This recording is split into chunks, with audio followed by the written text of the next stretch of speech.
ओमीय परपथ तथा ओमीय प्रतिरोध।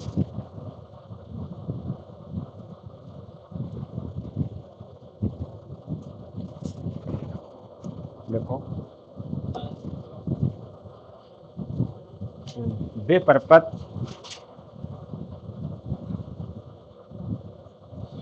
परपथ जो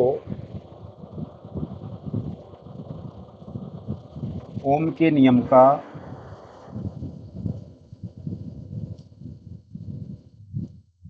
वे परपथ जो ओम के नियम का पूर्णतया पालन करते हैं,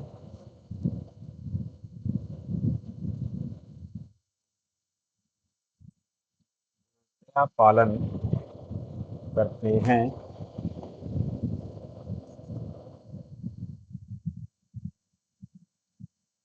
वह ओमीय परपथ कहलाते हैं। ओमीय परपथ कहलाते हैं। सफेद लगाएं।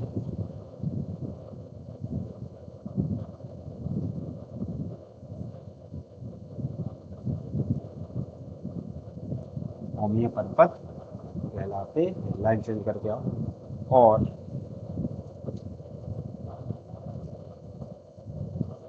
ओमीय परपथ के प्रतिरोध को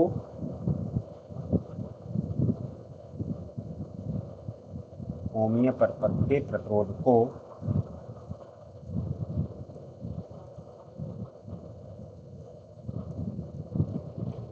ओमीय प्रतिरोध कहते हैं।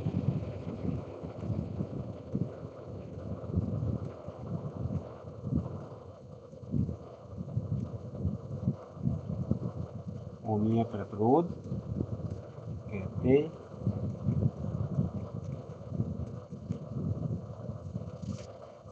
हो गए। ओम का नियम क्या है हमारा? भी समानुपाती आय, ठीक है। यानी कि इनके लिए ग्राफ रेखा हमेशा तिर्यक और सरल रेखा होगी, वही हमारे कहलाएंगे कौन से परपथ? ओमीय परपथ। जिनमें ओम का नियम लागू नहीं होता है वो कहलाएंगे हमारे अनोमीय परपथ। तो कौन कौन से परपथ ओमी होते, कौन कौन से अनोमी होते? दो प्रकार के परपथ होते, ठीक है। नंबर 1 सामान्य बल्ब। कौन सा वाला? जी पीला वाला। हीटर, ठीक। ओमा पानी गर्म करने का ऊष्मक, जिसे अपन लोग रॉड कहते हैं, उसे क्या बोलते हैं अपन? ऊष्मक, ठीक है। ये रेफ्रिजरेटर, वॉशिंग मशीन,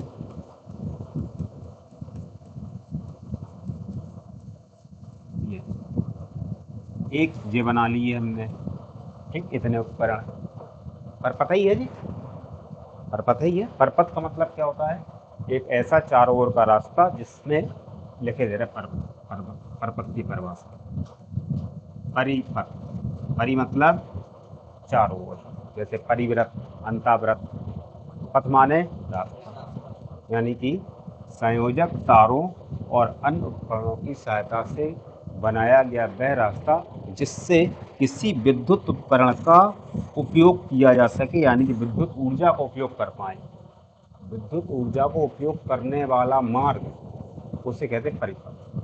परिभाषा लिखी नहीं होती कहीं कि परपथ कहते किसे, समझ रहे बात को? सर्किट देखो, जैसे मान लो अपने पास ये एक बल्ब है, ठीक है। अपने पास होल्डर भी है जहाँ में फंसाने वाला, ठीक।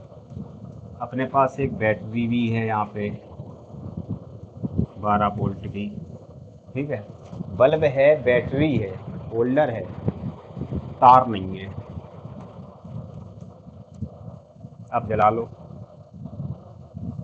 अब ये डिस्चार्ज होगी क्या? ना बल्ब जलेगा ना ऊर्जा का उपयोग होगा, समझ रहे बात को? चलो, अपने पास बल्ब है, होल्डर है, जोड़ने वाला तार भी है, अब अपने पास बैटरी नहीं है। अब क्या करोगे? ठीक है। अपने पास बैटरी है, बल्ब है, तार है, अपने पास उसका होल्डर नहीं है, अब जला लो। समझ रहे बात को? कुछ बुझ रही कुछ?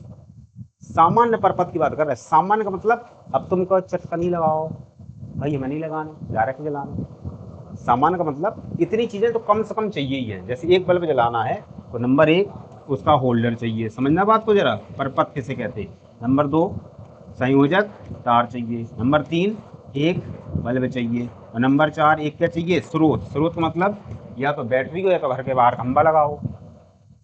और इन चार में से एक चीज हटा दो, कोई सी भी, आपका परपथ नहीं बन सकता, बाकी चाहे कुछ बना लो। समझे? अब परपथ नहीं बना तो क्या चीज खर्च नहीं हुई पता तुम्हें? इसकी ऊर्जा। परपथ का संबंध सीधा सीधा कैसे है? ऊर्जा से। समझ रहे बात को? खूब लाइट आती रहे, फिटिंग नहीं करवाओ, सब कुछ लगाओ, तो विद्युत ऊर्जा व्यय नहीं होगी। परपथ क्या होता है? विद्युत उपकरणों और अन्य संयोजक तारों इत्यादि से बनाया गया चारों ओर का वह रास्ता जहाँ पे किसी उपकरण को लगा के विद्युत ऊर्जा का क्या करते हैं? उपयोग करते हैं। उसे कहते हैं अपन लोग विद्युत परपथ। समझ रहे बात को? तो एक प्रकार के परपथ ये हैं। हीटर भी जलाना है, हीटर चाहिए, ठीक है, फिर तार चाहिए, फिर बोर्ड चाहिए, फिर जोड़ने के लिए स्रोत चाहिए, तभी चलेगा ना, चलेगा ही नहीं।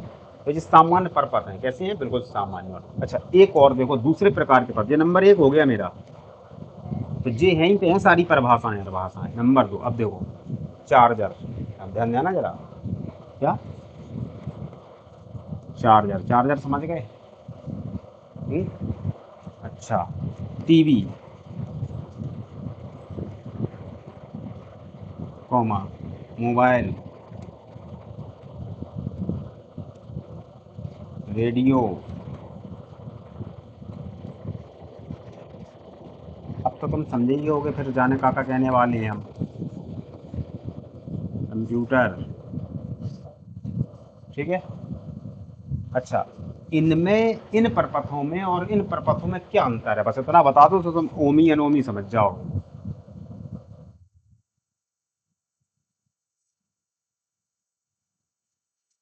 इतना बता दो बस, फिर हम बता रहे हैं। इनमें सब में ओम का नियम लागू होगा, सब में भी समानुपाती आई रहेंगे, ग्राफ रहेगा, ऐसी खींचेगी। ये ओमी परपथ हैं और इनके प्रतिरोध को अपन लोग ओमी प्रतिरोध कहेंगे। जैसे चार्जर है, चार्जर के प्रतिरोध को तुम ओमी प्रतिरोध नहीं कह पाओगे, क्या पाओगे? अनोमी प्रतिरोध, ठीक है। जबकि बल्ब है, बल्ब के प्रतिरोध को तुम कहोगे ओमीय प्रतिरोध। क्यों? सोचो। नहीं, देखो मैं बताऊं, रुको देखो, यहाँ पे जितनी चीजें लिखी हैं हमने ऊपर, यहाँ पे इस वाली कंडीशन के लिए बता रहे हैं हम, ध्यान रखना बहुत अच्छे से। ये वाले जितनी भी ऐसे परपथ जिनमें ना ही डायोड का उपयोग हो, अब समझना तुम बात, ना ही ट्रायोड का उपयोग हो, जब हम तुम्हें बता देंगे कि निकल गए बीएससी में आएंगे जब वापस लौट के जो करेगा तो, ठीक है, डायोड ट्रायोड। और जो आजकल पढ़े हैं वे बता ही नहीं पाएंगे डायोड ट्रायोड होता क्या है और काम क्या करता है। ना ही ट्रांजिस्टर लगा होगा उसमें, ना ही उसमें संधारित्र लगा होगा, ना ही उसमें कोई रेजिस्टेंस यानी कि प्रतिरोधक लगा होगा, ठीक, ना ही उसमें कोई संधि लगी होगी, ना ही पीएन ना ही एनपी। समझ रहे बात को? यानी कि आप बल्ब को जलाना है, जैसे हमें बल्ब जलाना मान लो, तो एक बल्ब लिया 10 रुपया का, एक 10 का होल्डर लो, 1 मीटर का तार लो, और इधर घर ही में कस लोगे, लगाओ लगू और चिपका दो चाहे जहाँ, जलेगा है। अच्छा, इसमें से कुछ चाहिए, पहिया पेस्ट, सोल्डर, टाँका बाँका, कुछ चाहिए, डायरेक्ट चलेगा। ऐसे ही हमारा हीटर है, स्प्रिंग ले आओ, प्लेट में फंसाओ, तार लगाओ, चिपकाओ, ऐसी है ना। ऐसी हमारी पानी गर्म करने वाली रॉड भी है, ऐसी हमारी वॉशिंग मशीन भी है। यानी कि कहीं पे भी उसमें हमें ना ही डायोड लगा, ना ट्रायोड लगा, ना ट्रांजिस्टर लगा, ना आईसी लगी, ना संधारित्र लगा, ना ही कोई संधि लगी। समझ रहे बात? अच्छा, ये सब देखो गौर से। अब चार्जर को खोलो, दिमाग हिल जाएगा। चार्जर को खोलोगे छोटे छोटे संधारित्र मिलेंगे, छोटे छोटे डायोड मिलेंगे, ट्रायोड मिलेंगे, आईसी मिलेगी। समझ रहे बात को? हर चीज़ मिलेगी, मिलेगी नहीं मिलेगी? समझ रहे बात को? टीवी को खोल दो, पूरा मदरबोर्ड मिलेगा, उसमें बहुत सारे उपकरण लगे मिलेंगे। तो कुल मिला के सीधी सी बात ये है, अगर किसी परपथ में इनका इस्तेमाल हो गया, समझ रहे बात को? पंखा इधर आएगा ऊपर, बिना संधारित्र के भी चलता है, बता दिया मैंने इसलिए। ठीक है, बस ऐसे ही है, वैसे ही चलेगा लचक मार के। जैसे कोई का एक पैर छोटा होता, कोई वाली चाल आएगी इसकी। तो क्योंकि डायरेक्ट चल जाता जी। और तो है जैसे अपने पास और भी चीज़ें घूमने वाली रहती हैं, उसमें जरूरी नहीं है कि लगाया जाए संधारित्र।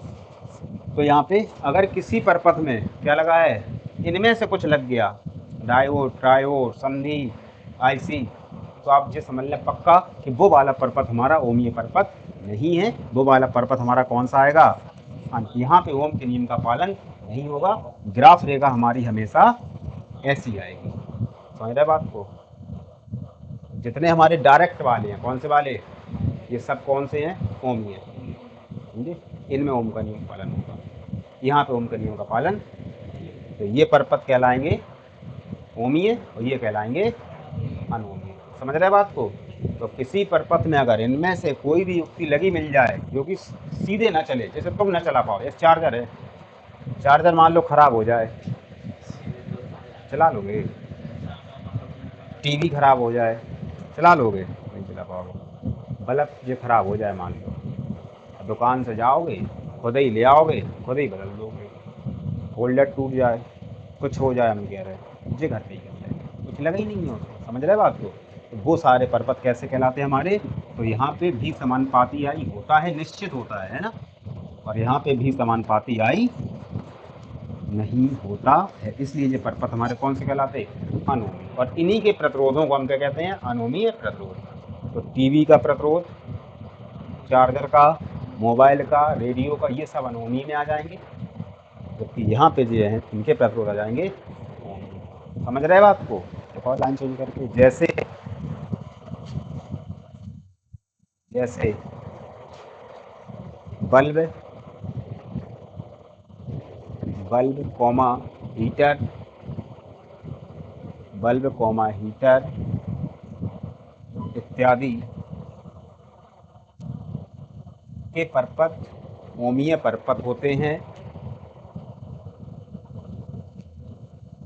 एक एक नंबर की परिभाषा है, कभी 3 नंबर में नहीं आया कुछ भी, और ये तुम्हें याद भी नहीं करना है, बस समझ लो एक बार। ओमीय परपथ होते हैं इनके प्रतिरोध और इनके प्रतिरोध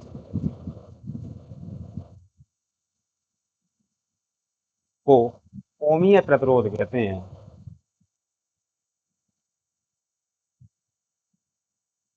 ये प्रतिरोध को ओमीय प्रतिरोध कहते हैं। क्लियर है? नंबर डालो 2, नंबर 2 ये है। देखो, एक बल्ब लगा लिया और ऐसे तार लगा लिया और ऐसे क्या लगा लिया अपन ने? बैटरी। और अगर तुम्हें चटकनी लगाने सो लगा लो, नहीं लगाने सो नहीं लगाओ। ये परपथ हमारा कौन सा बन गया? ओमीय परपथ है। और इसका जो प्रतिरोध है उसे हम क्या कहेंगे? ओमीय प्रतिरोध कहेंगे। समझ रहे बात को? भाई अगर चार्जर लगा दोगे तुम इसमें, बस तो वो परपथ हो जाएगा। नंबर 2, अनओमीय परपथ तथा अनओमीय प्रतिरोध।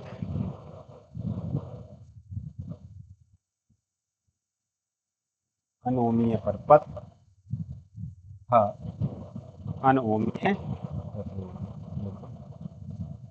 वे परपथ जिनमें जिनमें ओम के नियम का पालन नहीं होता है, वे परपथ जिनमें ओम के नियम का पालन नहीं होता है,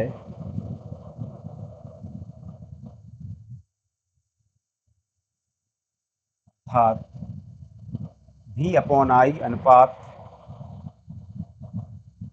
अर्थात V अपॉन आई अनुपात, हिंदी में भी लिखो अनुपात, V अपॉन आई लिख के हिंदी में भी लिखो अनुपात, V अपॉन आई अनुपात नियत नहीं होता है, नहीं होता है। हो गए। अनोमीय, अनोमीय परपथ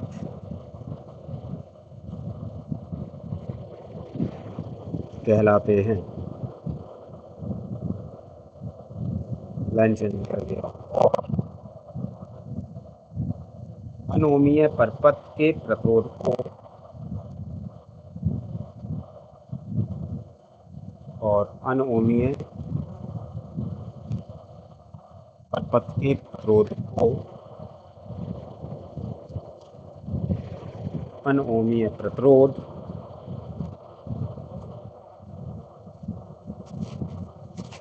अनोमीय प्रतिरोध कहते हैं।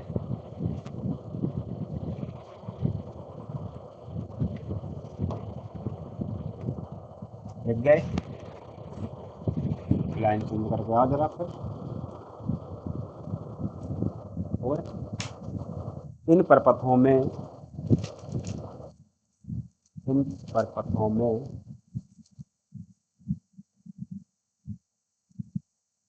विद्युत युक्तियां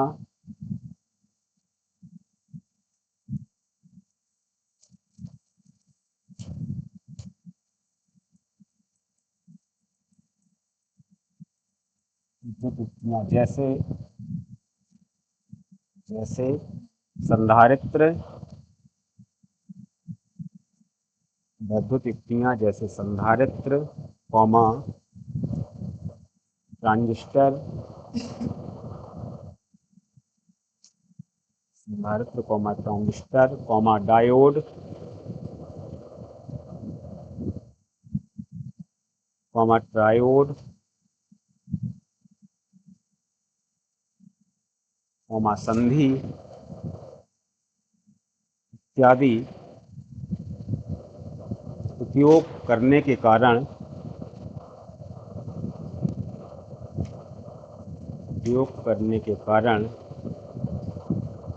इनमें V अपॉन आई अनुपात नियत नहीं होता है।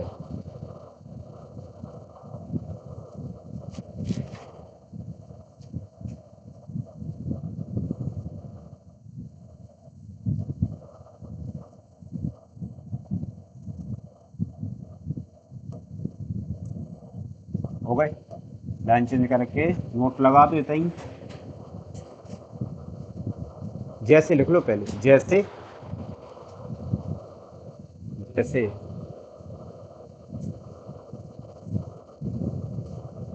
रेडियो का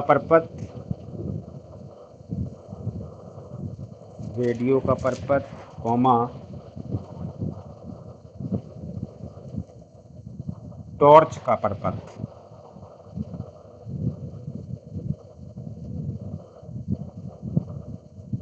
इत्यादि।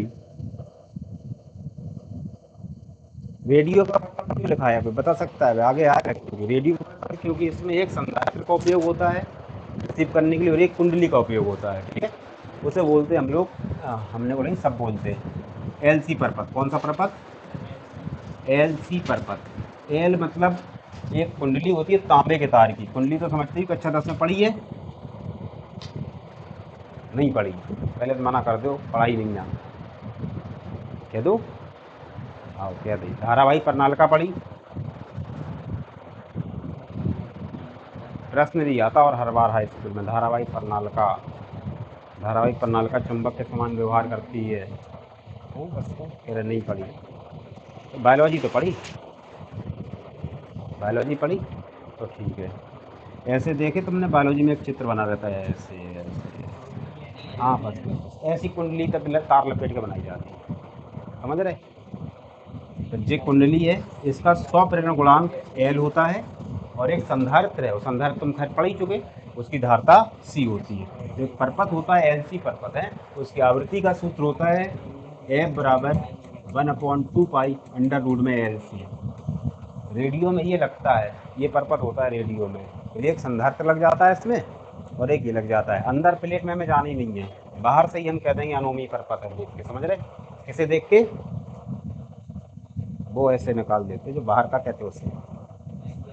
हाँ एंटीना, एंटीना ही कहते, वैसे इंग्लिश में कहते एरियर किसे कहते? उसे कहते एरियर है, एंटीना नहीं कहते उसे। लग रख लिया ना अपन है ना। ऐसा नहीं है, ऐसा था, ऐसा नहीं था, ऐसा था कि एक घर में ऊपर कोई टीवी लाया, टीवी लाया पहले, टीवी में नीचे बूस्टर लगा था, बूस्टर लगा रहता था, ब्लैक एंड वाइट टीवी थे, फिर बूस्टर था, फिर स्टेबलाइजर था, फिर एक पतली सी दो तरफ तारें ऊपर डोरी जाती थी, ऊपर ऐसे एल्यूमिनियम की छड़ें लगी रहती थी, उसमें वो तार लग जाते तो उधर एक छोटा डिब्बा लगा रहता था। वो टीवी लाया, टीवी लगाई, वो टीवी चली नहीं, वो खूब चलाया उसने, खूब नहीं चली, ठीक है। उनने कंपनी वाले को बुलाया, वहाँ से एक आया इंजीनियर अंग्रेज, उसका नाम था एंटोनी, नाम था एंटोनी। वो ऊपर सही कर रहा था, कोई ने आकर पूछ दिया जी कौन है भाई, बोले जी एंटोनी है। वो कह रहा था आदमी के बारे में, उसने कह दिया जी है, बोले जी एंटीना है। अब वो एंटीना कहने लगे, एंटोनी तो मर के चला गया, एंटीना ही छोड़ गया।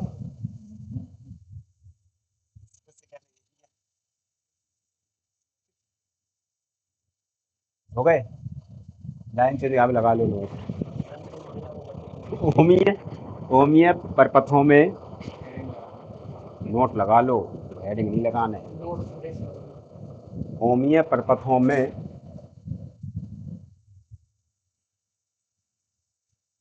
ओमिय परपथों में भी और आई के बीच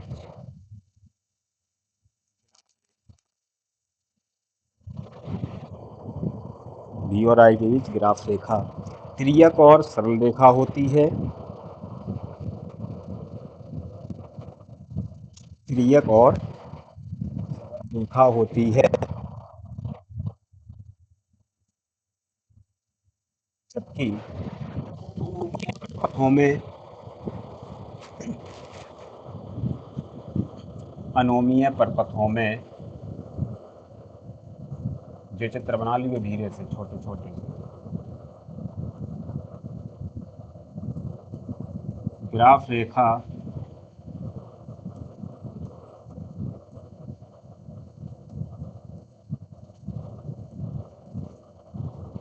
सरल रेखा न होकर वक्राकार होती है। ग्राफ रेखा सरल रेखा न होकर वक्राकार होती है।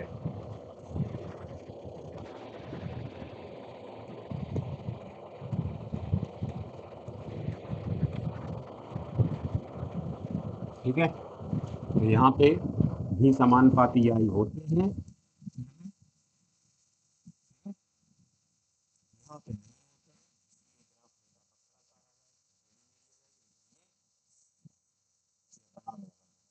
अनोमी में और जी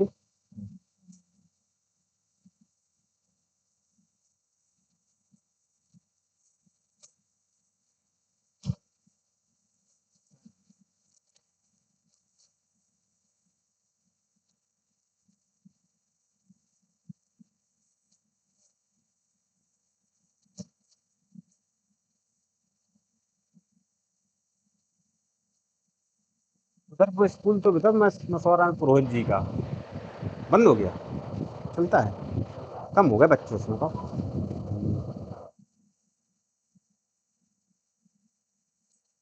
पहले आते थे गोल्डन रोज में स्कूल में, पता बच्चे मसौरा से, अमन सर की ध्यान नहीं देते, ये बच्चे नहीं आते मसौरा में, बहुत बच्चा है, पैसा बहुत है और मसौरा में, जो ध्यान रखना, फीस मंगाना नहीं पड़ेगी, खुद आ जाएगी चल के, ऑटो में बैठ के आ जाएगी, पता नहीं चलेगा कब आ गई।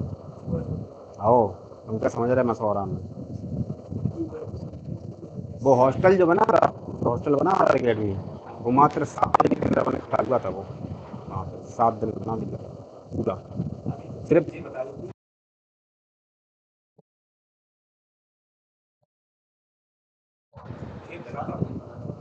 था वहाँ पे रोड किनारे, समझ रहे हो। पूरा बच्चा यहाँ था फूलन वाले में, इधर एक अंदर एक वो है हॉस्टल, मातश्री फूलन पहले था, अब वृद्धाश्रम खुल गया वहाँ पे। वहाँ पे थे पूरे बच्चे वही वाले। अब वो स्कूल था उनका जो रही डीएवी इंटर कॉलेज में प्राचार्य, यहाँ यहाँ ललितपुर के, उनने बनाया था वो स्कूल, और उन्हें रखा था काम पे। वो टीचर थे यहाँ पे, क्योंकि वो हॉस्टल में पढ़ाते थे हमारे साथ, तो उनने क्या कर दिया कि उन्हें दे दिया था पूरा, खत्म चलाओ। वो चलते चलते मसौरा पहुँच गया, तो उन्हें रात भर में बना, रात भर में 6-7 दिन में। हम लोग रात को गए थे और शायद 4-5 दिन बाद गए थे, तो आधे से ज़्यादा बन गया था, खेत चला था और पूरा। अरे भयंकर तेजी से,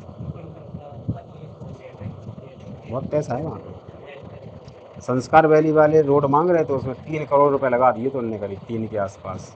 ज़मीन दी नहीं थी उन लोगों ने, मना कर दी थी, वरना अगर वो ज़मीन देते ना तो आज मसौरा हाईवे वाले रोड पे लगा होता, बहुत बेहतरीन बड़ा वाला संस्कार वैली का, और गाड़ी डायरेक्ट अंदर जा रही है। और तुम्हें पता ही है गाँव के लोग खून बेच देंगे, ज़मीन नहीं बेचेंगे, किडनी बेच देंगे, लेकिन ज़मीन नहीं बेचते। शहर के लोग कहते आओ बेचें। ललित ललित ललितपुर में जितनी ज़मीन है, पूरा ललितपुर कुशवाहा कहाँ है पता है तुम्हें?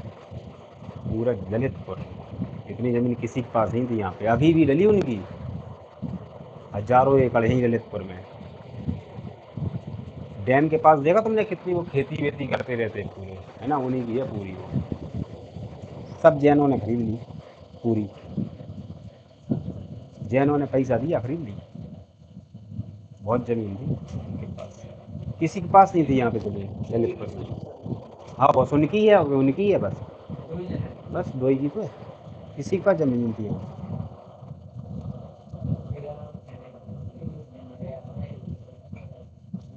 हो गए, अब आ जाओ नंबर 3। और इस जिले में पटेल बहुत हैं, विधायक आज तक नहीं है कोई, ये भी सुन लो। 70-80 गांव है कम से कम पूरे पूरे, पता है तुम्हें। जब सरदार वल्लभ भाई पटेल की जयंती मनाते, 26 जनवरी छोड़ के, 15 अगस्त छोड़ के, इस जिले में मसौरा स्कूल में भी ऐसे ही होता। 2 अक्टूबर नहीं मनाते, उसके बाद आती जयंती, वो मनाएंगे, सोचो तुम। लेकिन इनका कोई वो नहीं है। हाँ, हो गए। नंबर 3 पे लगाओ, जे इंपॉर्टेंट है इस चैप्टर में भाई है, एक नंबर इंपॉर्टेंट, एक नंबर का होता नहीं है कुछ कभी। गत्यात्मक प्रतिरोध, नाम से तो याद रहेगा तुम्हें कि जी अलग है, कुछ है अलग। अब लाइट आई, गत्यात्मक प्रतिरोध। अब इसमें एक चित्र ही बना लो।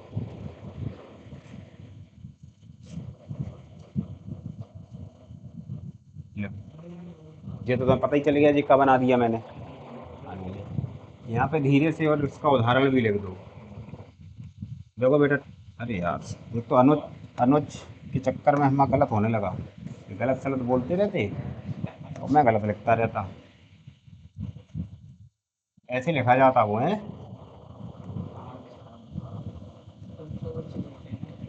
हाँ, ठीक। ये देखो जी भी आई हो गए, समझ गए, इतना तो क्लियर है, बस इतना बना लो फिर क्लियर है तो, बाकी हम लिखा रहे हैं। कर बना दिया तुमने। हम्म?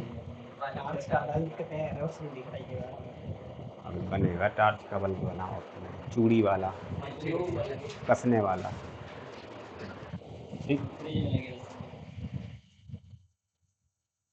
ऐसे और बना लो,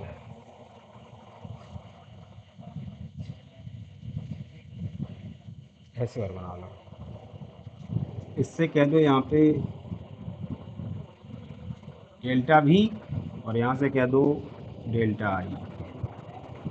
अभी हम बताएंगे जी क्या है। हो गए? देखो डेल्टा वी का मतलब गौर से देख लो। यहाँ पे जैसे हमने यहाँ पे एक जी लाइन बनाई, यहाँ पे मैंने क्या कह दिया V1, ठीक है, मतलब कि मैंने कह दिया 5 वोल्ट, ठीक, यहाँ 5 वोल्ट हो। यहाँ पे कितना कह दिया V2 कह दिया मैंने 7 वोल्ट। कितना कह दिया? अनोमी प्रपथ की बात हो रही, 5 से 7, तो यहाँ 5 है मान उसका, और यहाँ कितना है 7, यही भी लिखे ऊपर क्योंकि, ठीक है। चलो अच्छा, यहाँ पे क्या लिखा हमने I1, क्या लिखा I1, हमने कह दिया 2 एम्पियर, ठीक है।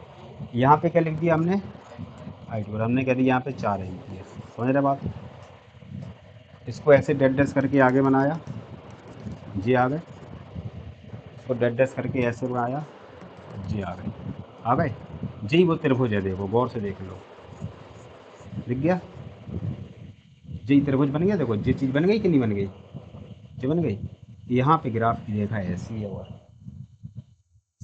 क्या कहते हैं, अनोमी परपथ में किसी भी भाग में विभव के मान में अगर परिवर्तन किया जाए, धारा के मान में पर्याप्त परिवर्तन हो जाता है, तब विभव में परिवर्तन और धारा में परिवर्तन के अनुपात को गत्यात्मक प्रतिरोध कहते हैं। मतलब वही है V अपॉन आई, तो डेल्टा V अपॉन डेल्टा आई, ठीक है। समझ में?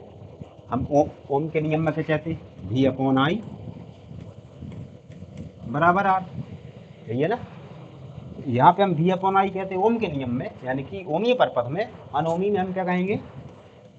डेल्टा V अपॉन डेल्टा, बराबर क्या आर नहीं कहेंगे? आर कहेंगे तो प्रतिरोध हो जाएगा, नहीं, प्रत्यात्मक प्रतिरोध। हिंदी में कोई आर नहीं, कोई डेल्टा आर नहीं, क्या कहेंगे? मात्रक भाई, सब कुछ भाई, समझ गए बात को? इतना सा अंतर है बस, ठीक। अगर यही अगर हमारा क्या होता, देखो अगर यहीं पे हम ये कहते हैं ऐसा चित्र बना लो एक्स वाई और जे, ठीक है, और ऐसा कह देते हम, यहाँ पे ओम का नियम लग गया, तो यहाँ पे जो अनुपात होगा जे क्या कहलाता है हमारा भी, और जे क्या कहलाता है हमारा आई, तो हम कहते हैं भी अपॉन आई। आई बराबर क्या कहते हैं आर। आई बात समझ में? जे प्रतिरोध कहलाएंगे इस चित्र को देख के, ठीक है, और जे कहलाएंगे हमारे, यहाँ पे भी अपॉन आई है, तो यहाँ पे तुम क्या कह दोगे? डेल्टा भी अपॉन डेल्टा, ठीक है। चलो, जब अनोमीय परपथ के किसी भाग में, जब फिजिक्स होती नहीं है कठिन इतनी है, बनाए रहते अपन लोग, अच्छे से पढ़ो तो सरल ही रहती। अनोमीय परपथ के किसी भाग में, हो गए, विभव के मान में थोड़ा सा ही परिवर्तन किया जाता है, विभव के मान में थोड़ा सा ही परिवर्तन किया जाता है, अब धारा के मान में पर्याप्त परिवर्तन हो जाता है।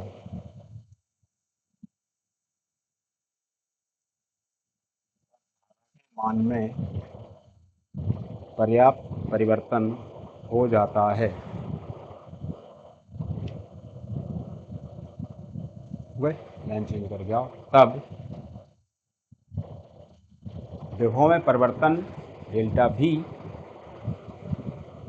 विभव में परिवर्तन डेल्टा भी और धारा में परिवर्तन डेल्टा आई के अनुपात को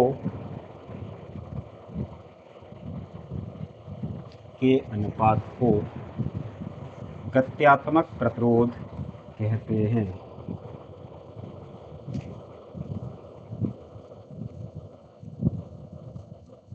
लो,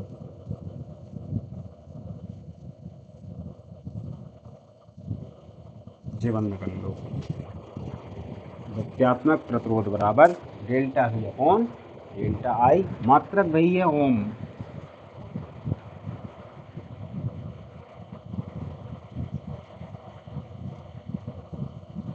समझ गए 3 टॉपिक। ओमीय, ओम के नियम का पालन होगा, जहाँ पालन होगा तो ग्राफ की रेखा सरल और तिर्यक होगी। अनोमीय में ग्राफ की रेखा तिर्यक सरल नहीं होगी, ओम के नियम का पालन नहीं होगा। कारण वही है कि इसमें संधारित्र या किसी और इलेक्ट्रॉनिक डिवाइस का उपयोग किया जाता है, तो विभव और धारा का अनुपात एक समान नहीं रह पाता है। ठीक है, वो कहलाएंगे अनोमीय, और इनके प्रतिरोधों को अनोमीय प्रतिरोध कहते हैं। उसके बाद गत्यात्मक प्रतिरोध में आओगे तो फिर एक भाग ले लोगे तुम, कोई अनोमीय परपथ का कोई भाग लोगे, विभव के मान में अगर थोड़ा सा ही परिवर्तन कर दिया, धारा का मान तुरंत परिवर्तित हो जाएगा। तब डेल्टा V और डेल्टा I के अनुपात को कहते हैं गत्यात्मक प्रतिरोध कहते हैं। मात्रा किसका, वही का वही। ठीक है, हेडिंग डालो आगे। नंबर 2, कल नंबर 1 थी और ये हमने कही थी बीच में फंसेंगे,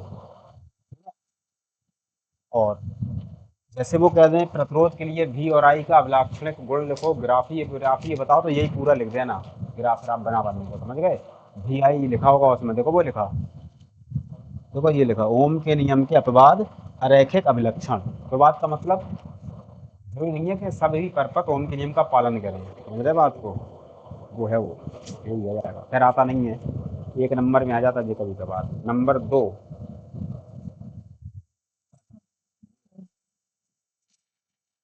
चालकता होगी, डाल दो।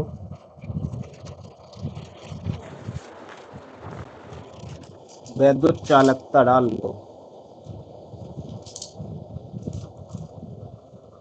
वैद्युत चालकता। थोड़ा ही सही अंतर है गतिशीलता और चालकता में, इतना सा, जैसे गधा और घोड़ा में होता है। गधा गधा होता है, घोड़ा घोड़ा होता है। जैसे अब ये बैठ के जा रहे थे, सब गधा पे बैठे, घोड़ा पे नहीं बैठे थे, घोड़ा घोड़ा रहता है, इतना ही अंतर इसमें है। वैसे ही सींग सींग नहीं होते, वैसे ही कान, वैसे ही गर्दन, वैसे ही पैर, वैसे ही पूंछ, सब कुछ वैसे ही है, फिर भी अंतर है, नहीं है, ऐसे ही अंतर। चालकता का मतलब होता है धारा का प्रवाह कितनी आसानी से हो रहा है, समझ रहे बात। चालकता का मतलब क्या होता है, धारा का प्रवाह कितनी सुगमता से हो रहा है, कितनी आसानी से हो रहा है, उससे क्या कहते हैं जी, चालकता। ठीक है, गतिशीलता का अर्थ ये होता है कि मुक्त इलेक्ट्रॉनों का या आवेश वाहकों का प्रवाह कितनी आसानी से हो रहा है। में केवल धारा की बात होती है, उसमें आवेश वाहकों की बात होती है, और आवेश वाहकों में वहां पे कोटर भी आ जाते, इलेक्ट्रॉन भी आ जाते, अपघटय में धनायन भी आ जाएंगे, ऋणायन भी आ जाएंगे, गैसों में परमाणु भी आ जाएंगे और इलेक्ट्रॉन भी आ जाएंगे। समझ रहे बात को, इतना सा अंतर है, बाकी कुछ अंतर नहीं है। अगर तुम भूल जाओ चालकता, गतिशीलता ही लिख दो तो भी चल जाएगा काम तुम्हारा, है ना। वैसे भूलोगे हो नहीं, एक लाइन की परिभाषा है, सिंपल सी, अलग से हो गए। तो नंबर 2 डाल लो, वैद्युत चालकता।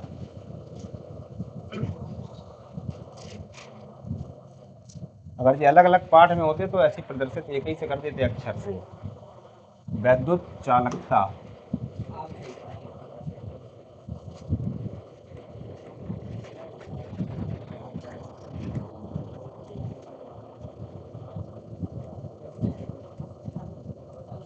लो, इससे कर लो प्रदर्शित। 2 नाम है इसके, अनुज इसके 2 नाम बताओ कौन कौन से हैं इसके।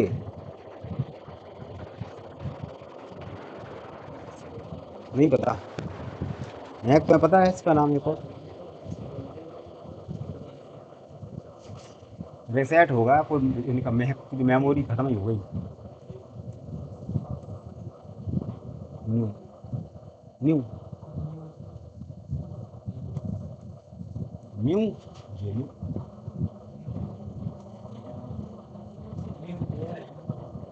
हो गए। देखो, एक लाइन की परिभाषा है, दूसरी में जाएगी नहीं। वैद्युत प्रतिरोध, क्या कह रहे थे जी, कह रहे थे कि हम क्या देख रहे हैं चालकता में, कि धारा आई का प्रवाह कितनी सुगमता से, सुगमता से कब होगा, कल ही पढ़ के गए थे कि जब आर हमारा कम होगा, ऐसी है ना। जैसे हमने कहा लोहा, एक लोहे का तार है, क्लियर, और एक हमने कहा सोने का तार है, तो ये बताओ प्रतिरोध इसका सबसे कम हो गया तो धारा इसमें आसानी से जाएगी, सुगमता से जाएगी, टक्कर ही नहीं होगी इलेक्ट्रॉनों की परमाणुओं से।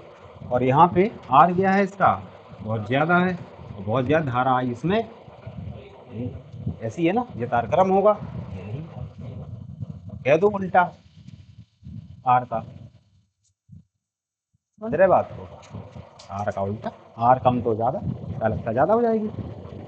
वैद्युत प्रतिरोध के व्युत्क्रम को, वैद्युत प्रतिरोध के व्युत्क्रम को वैद्युत चालकता कहते हैं। वैद्युत प्रतिरोध के व्युत्क्रम को वैद्युत चालकता कहते हैं। जाहिर सी बात है। तो इसका आर क्या हो गया हमारा सबसे कम, इसकी चालकता क्या हो जाएगी ज़्यादा, ठीक। इसका प्रतिरोध सबसे ज़्यादा, चालकता, तो इसमें धारा आसानी से प्रवाहित हो जाएगी, क्योंकि इसमें धारा आसानी से प्रवाहित, इसी को कहते हैं अपन लोग वैद्युत चालकता, यानी कि धारा की सुगमता, उसे कहेंगे चालकता। आसानी से बह रही की नहीं बह रही है, तो डालो हिंदी में लिखो फिर, वैद्युत चालकता बराबर 1/, प्रतिरोध,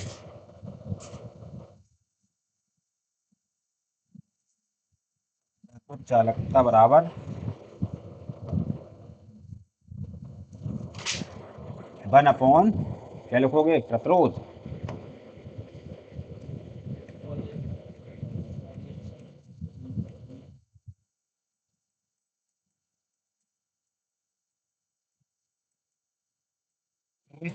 बंद हो गए। मात्रक देखो इसका, प्रतिरोध का ओम, और इनके ओम ऊपर जा रहे हैं, तो ओम इनवर्स, क्या, तो ओम के ऊपर -1। आगे लिखता है थोड़ी बहुत, तो सही अटक जाता, तो सिग्मा बराबर 1/r,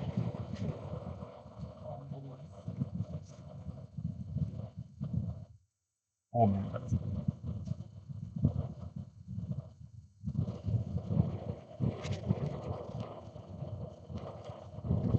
हम सोच रहे प्रतिरोध का टॉपिक ही तुम्हारा कंप्लीट करा दें, तो कैसा रहेगा।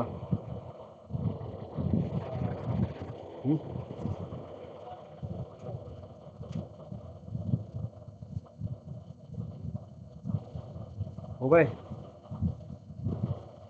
साइमन भी कहते हैं इसको, मात्रक को लिख लो, साइमन भी लिख लो ब्रैकेट में, साइमन लिखा नहीं तो हम याद रखिए तुम, Simon, S, S for Simon, और हेडिंग डाल दो चालकता की विमा और मात्रक, कैसे निकाल लेंगे, कैसे, आर की सब उल्टा कर देना, जो आर का, आर की विमा है उसको उल्टा कर देना, और जो मात्रक है उसको उल्टा कर दोगे, समझ गए बात को। निकाली थी आर की मात्रक विमा, वो सब पलट के लिख देना है, जो माइनस में है वो प्लस में कर दोगे, जो प्लस में है वो माइनस में कर दोगे, ऐसी मात्रक में कर दोगे, ठीक है। तो मात्रक विमा जे घर पे कर लेना तुम।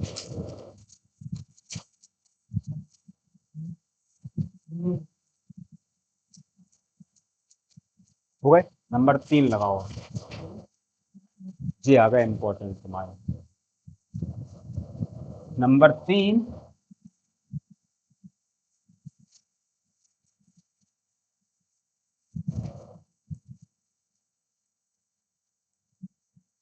विशिष्ट प्रतिरोध, विशिष्ट प्रतिरोध, विशिष्ट प्रतिरोध, ठीक, या प्रतिरोधकता, ठीक है।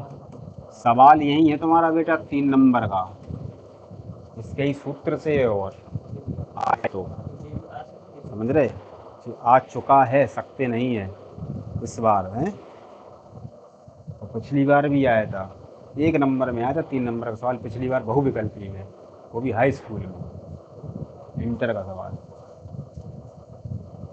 इंटर का सवाल हाई स्कूल पेपर में, जानते हो बहुविकल्पी में आने का मतलब, हाई स्कूल में है ही नहीं है वो टॉपिक। विशिष्ट प्रतिरोध है, वो सवाल नहीं है वैसा, ना कोई लगवाता होगा वैसा सवाल, लेकिन वो बहुविकल्पी में है।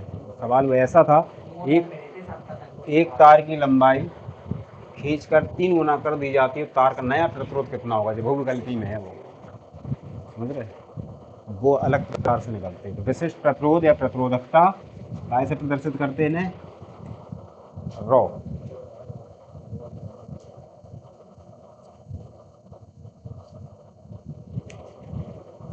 ठीक,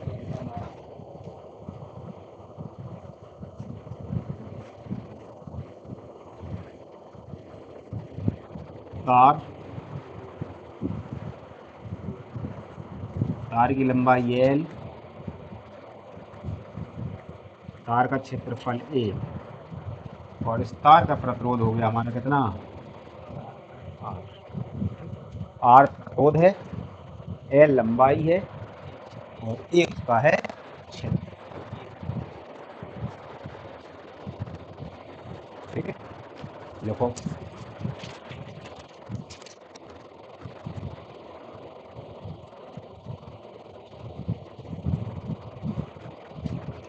किसी चालक तार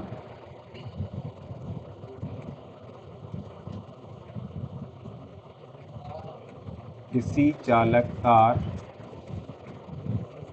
का प्रतिरोध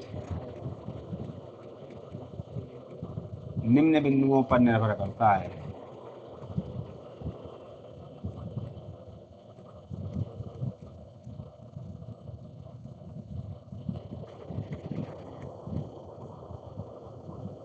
और से देखो, यहाँ से 2 प्रश्न तैयार हो रहे हैं तुम्हारे, बोलो कौन कौन से। नंबर 1, हम खुद विशिष्ट प्रतिरोध तैयार करने जा रहे हैं इस टॉपिक से। नंबर 3 और नंबर 2 एक अंदर एक और चीज मिल गई, प्रतिरोध की निर्भरता। एक प्रश्न और तैयार हो रहा है, प्रतिरोध किन बिंदुओं पर निर्भर करता है, या प्रतिरोध की निर्भरता स्पष्ट करो, या प्रतिरोध का मान कैसे बदल सकता है। मेरे बात को जो दूसरी चीज तैयार होगी इसी के अंदर, कि आर का मान कैसे परिवर्तित हो जाएगा है। फिर वो आगे अलग से भी कराएंगे हम, ताप भी आता है उसमें, इसमें ताप का उपयोग नहीं, ताप का उल्लेख नहीं होता इसमें। तो जो आर है हमारा कहाँ पे निर्भर करेगा, ए पे, क्षेत्रफल पे, और चालक तार की लंबाई पे। लंबाई के बढ़ने पर आर का मान बढ़ता है, और क्षेत्रफल के बढ़ने पर आर का मान घटता है। शुरुआत में बता रहे थे हम तुम्हें, अगर ज़्यादा हो जाएगा तो आर का मान कम हो जाएगा। क्योंकि जो करंट है वो, इलेक्ट्रॉन है कहाँ होते हैं, तार की सतह पर है ना, यहाँ प्रवाहित होते हैं। जितना ज़्यादा क्षेत्रफल कर दोगे उतनी ज़्यादा कम टक्कर होगी, उतनी ज़्यादा आसानी से वो धारा चली जाएगी, चिंता नहीं जाएगी। समझ गए। तो कल अपन लोग करेंगे रो, आज नहीं कर रहे कोई कीमत पे, आज हटा दो। नेक्स्ट एपिसोड मतलब